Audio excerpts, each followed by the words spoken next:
என் இனிய தமிழ் நண்பர்களுக்கு புரி சைரவ சுந்தரின் அன்பான வணக்கங்கள். ஆ இந்த வாரம் பங்குச்சந்தைகள் இன்னும் பெரிய வீழ்ச்சிய சந்திக்குமா? அல்லது மேல போகுமா? அப்படிங்கிறத பத்தி நம்ம பார்க்க போறோம். ஆ இப்போ இந்தியாவுக்கு இருக்கிற பிரச்சனைகள் என்ன என்ன? அப்படின்றத சொல்லிர்றேன் பாருங்க. மொத்தம் ஒரு 4 பிரச்சனைகள், மிக முக்கியமான பிரச்சனைகள் அப்படின்னு சொல்லலாம். நம்பர் 1 நம்ம நாட்ல இந்த ப ஸ்டாக்கோட வேல்யூவேஷன் ரொம்ப ஹையா இருக்கு அப்படின்னு சொல்றாங்க. பொதுவா பார்த்தீங்கன்னா, எமர்ஜிங் மார்க்கெட்ல ஒரு 10 பிஇ ரேஷியோல தான் ட்ரேட் நடக்கும் பெரும்பாலும். ஆனா, நம்ம நாட்ல கிட்டத்தட்ட 20 பிஇ ரேஷியோ. ஒரு காலகட்டத்தில 40 பிஇ ரேஷியோல கூட ட்ரேட் நடந்திருக்குது. இப்போ அது கொஞ்சம் கொஞ்சம் இறங்கி ஒரு 17, 18 அப்படின்ற பிஇ ரேஷியோவுக்கு வந்திருக்குது.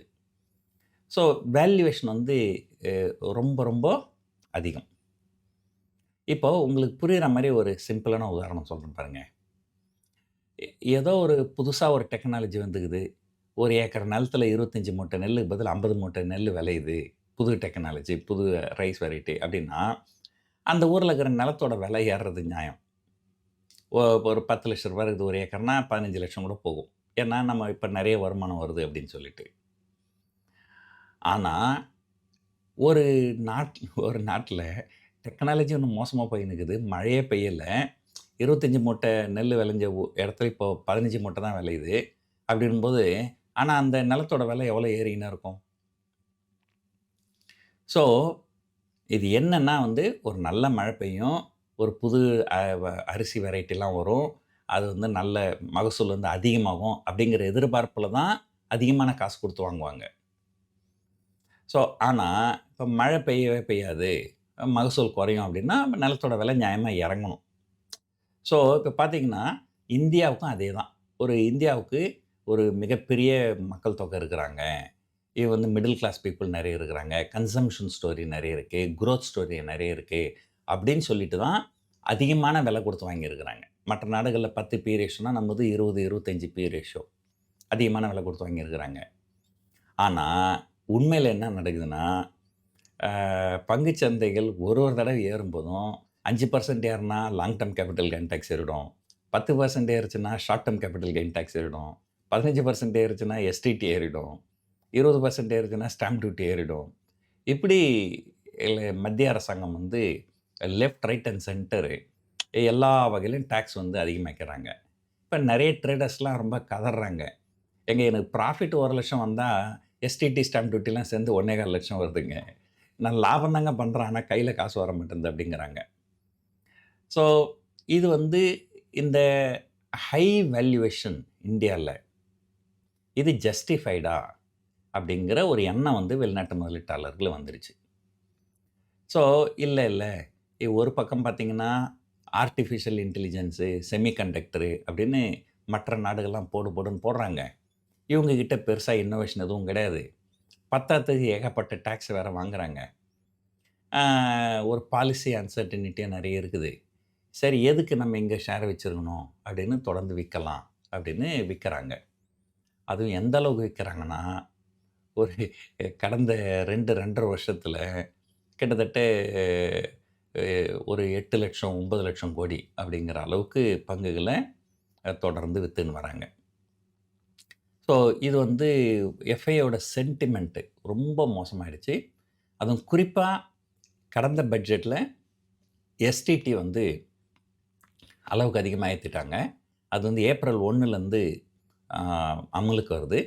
அந்த ஏப்ரல் 1லேருந்தே பிரச்சனை. எனக்கு தெரிஞ்சு தினமும் 5,000 கோடி, 10,000 கோடி அப்படின்ற அளவுக்கு தான் பங்குகள வித்துன்னு வராங்க எஃப்ஐஎஸ். ஸோ இந்த ஹை வேல்யூவேஷன் ஒரு காரணம். ஆனா இப்போ பார்த்தீங்கன்னா, அந்த ஹை வேல்யூவேஷன் நல்லா குறைஞ்சிருக்குது.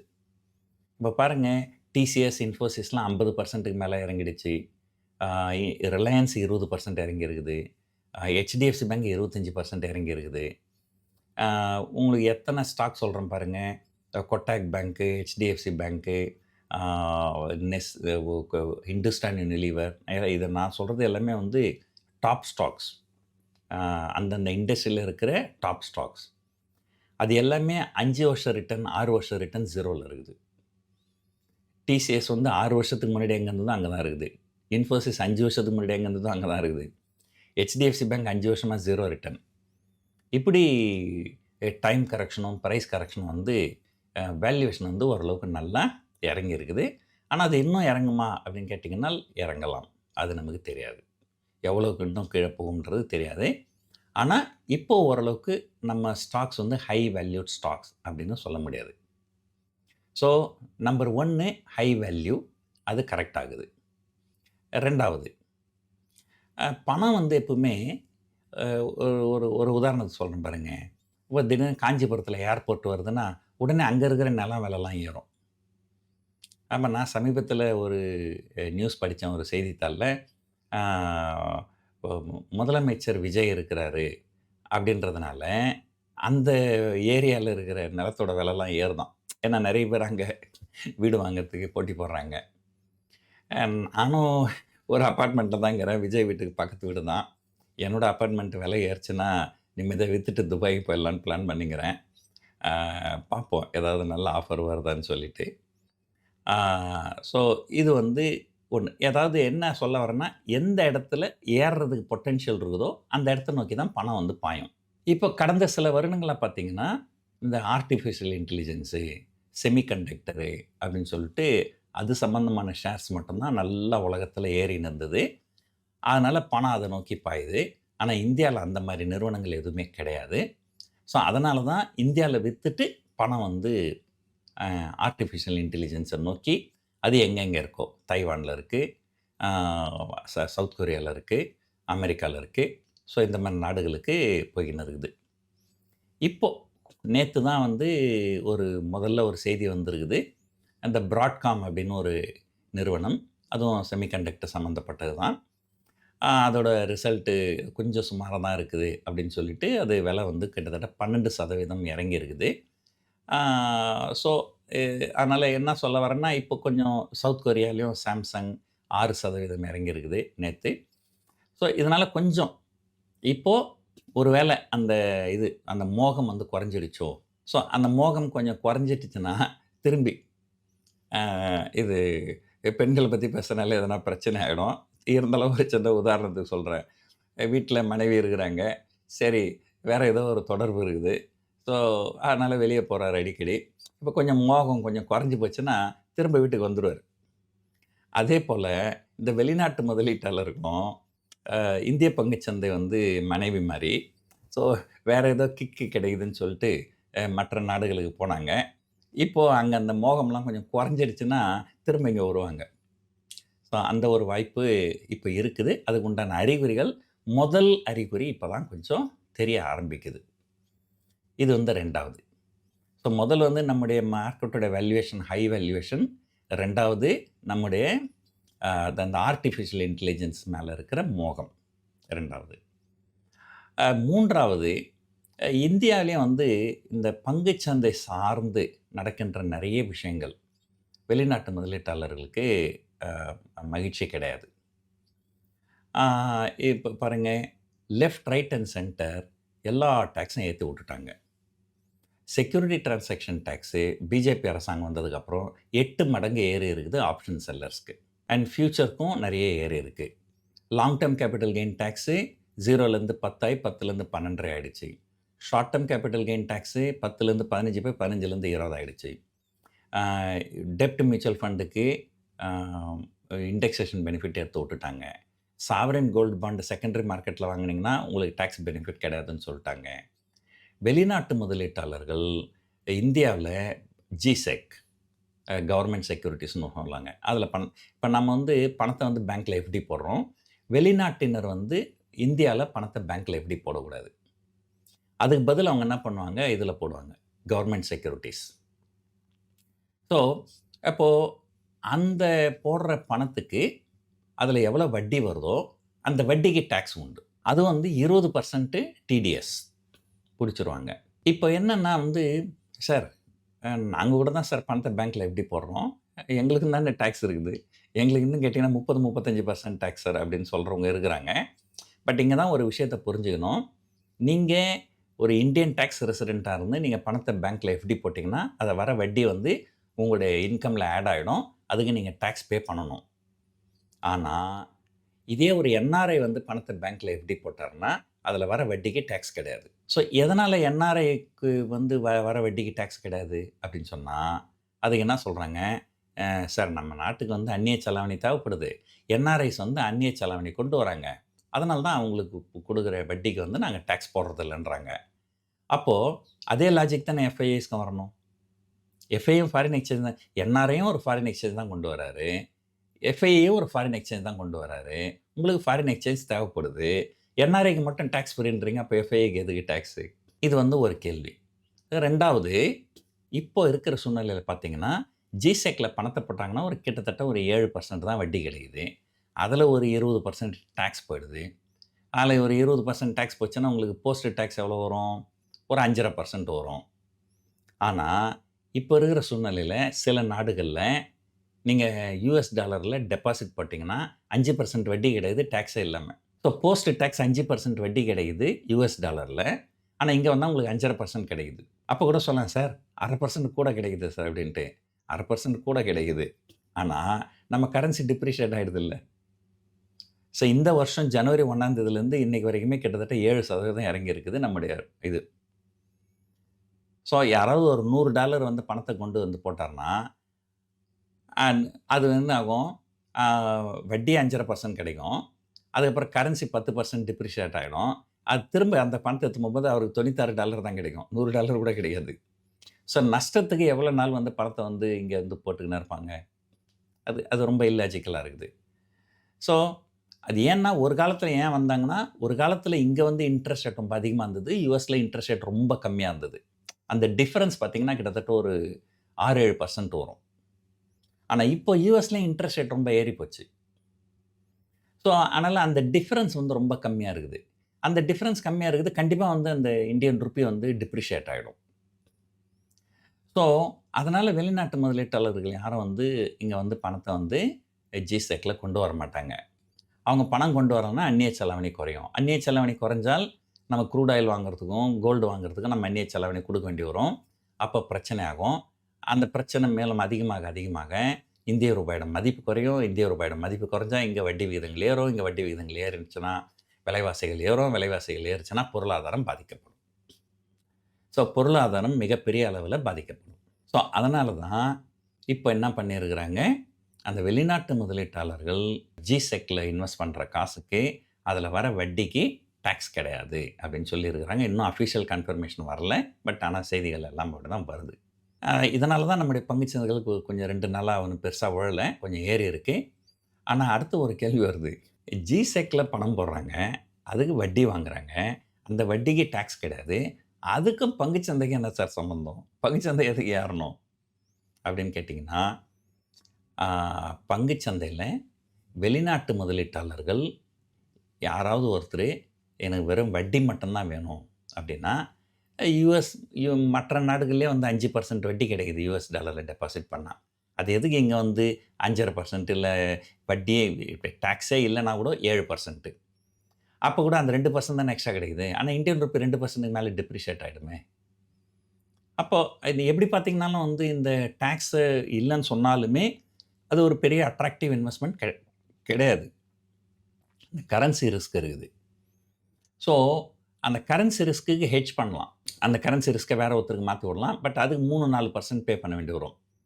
ஸோ, அப்ப நீங்க வந்து 3, 4% ஹெட்ஜிங்க்கு பே பண்ணீங்கனாக்கா, இங்க வர 7%ல அந்த 3, 4% போச்சுன்னா, உங்களுக்கு கிடைக்கும் கைக்கு கிடைக்கிறது 3, 4% தான். பட் வெளிநாட்ல அத விட அதிகமான ஒரு 1 ஆர் 2% எக்ஸ்ட்ராவே கிடைக்குது. அப்ப எதுக்கு இங்க வரணும்? அப்படின்னா, இந்த மாரி வரவங்கள பெரும்பாலும் எதுக்காக வராங்கன்னா, பணத்த ஜிசெக்ல போட்டுட்டு, அத கோலேட்டரலா குடுத்துட்டு, ஃபியூச்சர்ஸ் அண்ட் ஆப்ஷன்ஸ்ல ட்ரேட் பண்ணுவாங்க. ஸோ, அவங்களுடைய மெயின் இன்கம் வந்து அந்த இன்ட்ரெஸ்ட் கிடையாது. இந்த futures and options. So, futures and ஆப்ஷன்ஸ்ல இதுவரைக்கும் இந்திய அரசாங்கம் எல்லாமே நெகட்டிவா பண்ணின்னு இருந்தவங்க, இப்ப தான் முதல்ல ஒரு பாசிட்டிவ் ஸ்டெப் ஃபியூச்சர்ஸ் அண்ட் ஆப்ஷன்ஸ்ல என்கரேஜ் பண்றதுக்காக ஒரு பாசிட்டிவ் ஸ்டெப். நாங்க அது வட்டிய குறைக்கிறோம். அப்ப என்ன ஆகும்? இந்த இந்த டாக்ஸ குறைக்கிறோம் அப்படின்னா, அந்த டாக்ஸ்னால கொஞ்சம் கூடுதலா காசு கிடைக்கும். அதனால அவங்க இன்னும் கொஞ்சம் பணத்த இங்க கொண்டு வந்து ஆ ஃபியூச்சர்ஸ் அண்ட் ஆப்ஷன்ஸ்ல ட்ரேட் பண்ணுவாங்க. முதல்ல என்ன பண்ணிட்டாங்க, கேஷ் மார்க்கெட்டும், ஃபியூச்சர்ஸ் அண்ட் ஆப்ஷன் மார்க்கெட்டும் சம்மந்தமே இல்லன்னு சொல்லிட்டு, ஃபியூச்சர்ஸ் அண்ட் ஆப்ஷன்ஸ் மார்க்கெட்டுன்னு சொன்னாலே ஸ்பெக்குலேஷன் தான் அப்படின்னு சொல்லிட்டு, அதுக்கு நெறைய டாக்ஸ் எல்லாம் ஏத்தி வுட்டுட்டு, நெறைய பிரச்சனை பண்ணி வுட்டாங்க. ஆனா, அது உண்மை கிடையாது. இங்க ஸ்பெக்குலேட்டர்ஸும் இருப்பாங்க, ஹெட்ஜர்ஸும் இருப்பாங்க, ஆர்பிட்ரேஜர்ஸும் இருப்பாங்க. ஆ இது ஒரு நல்ல ஒரு ஹெல்த்தியான எஃப்&ஓ மார்க்கெட் கண்டிப்பா தேவை. ஒரு நல்ல கேஷ் மார்க்கெட் இருக்கணும்னா. அது 2ம் இன்டர் டிபெண்டன்ட். ஸோ, இந்த மாரி இந்த பங்குச்சந்தை சார்ந்து முதல்ல கடந்த 10, 12 வருஷத்துல ஒரு நல்ல விஷயம் செஞ்சிருக்கிறாங்க. இத போல இன்னும் நெறைய ரீஃபார்மேஷன் பண்ணணும்.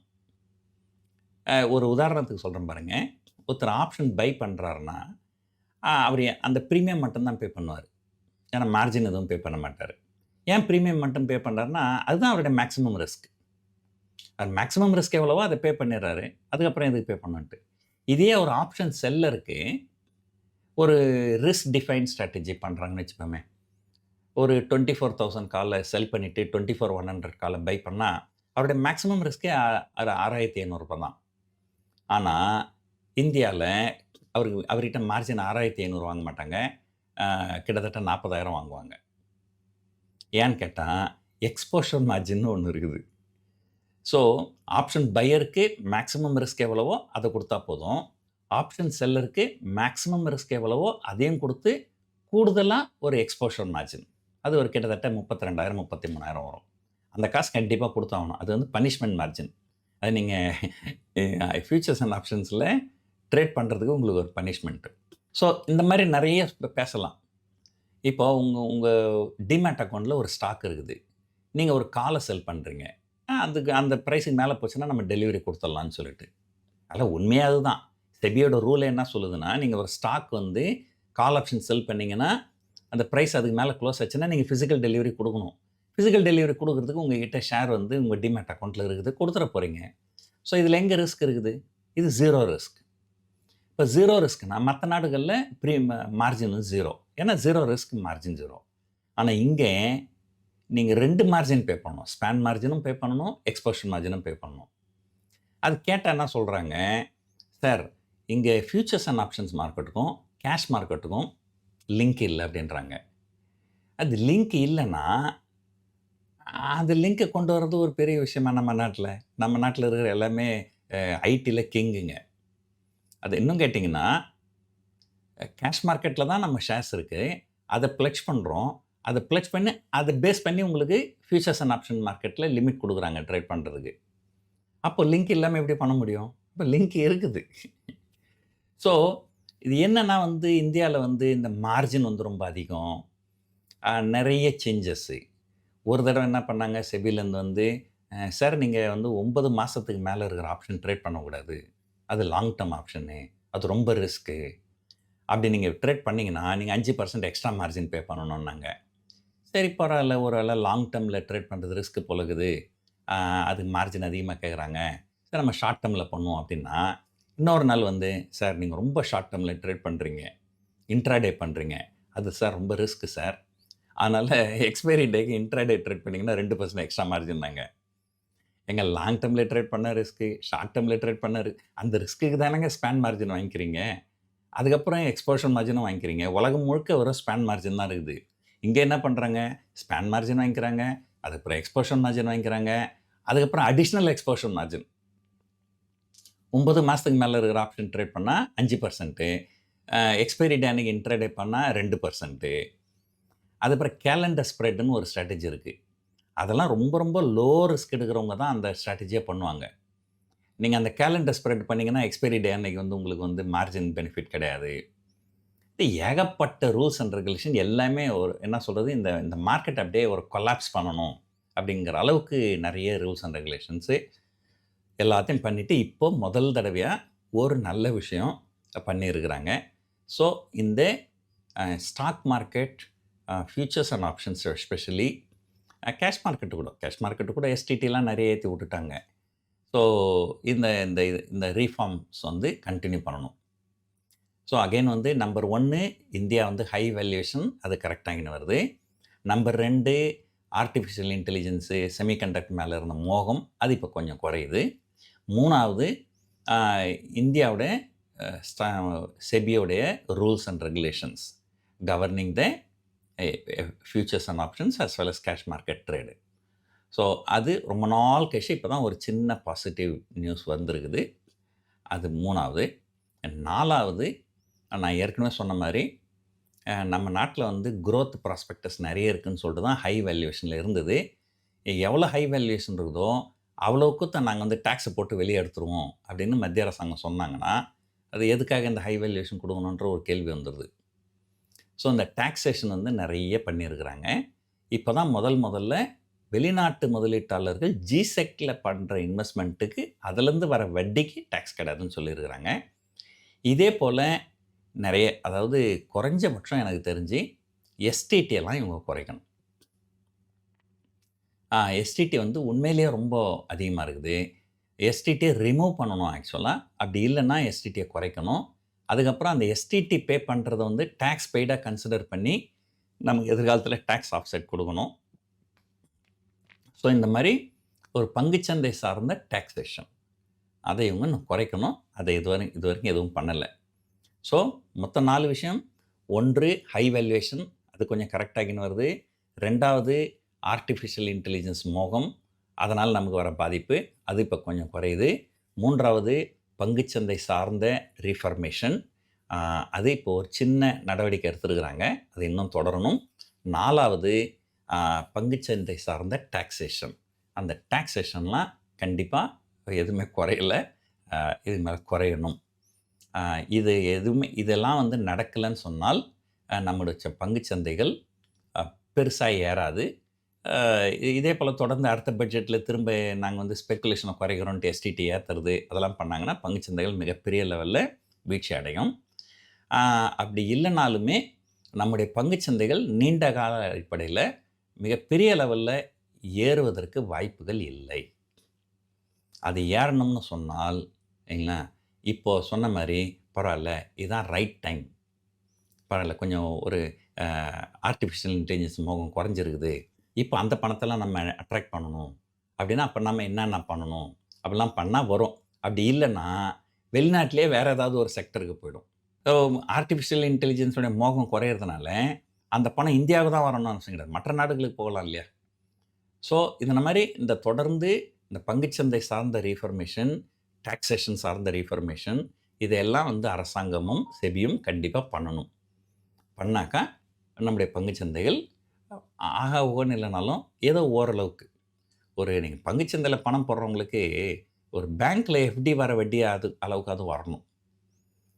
யோசனை பண்ணி பாருங்க. 5, 6 வருஷத்துக்கு முன்னாடி ஹெச்டிஎஃப்சி பேங்க்கு, கொட்டாக் பேங்க்கு, ஹிந்துஸ்தான் யூனிலீவர், டிசிஎஸ், இன்ஃபோசிஸ் இதெல்லாம் நல்ல டாப் ஸ்டாக்ஸு. அதெல்லாம் முதலீடு பண்ணவங்க பாருங்க, இன்னமும் 0 ரிட்டர்ன்.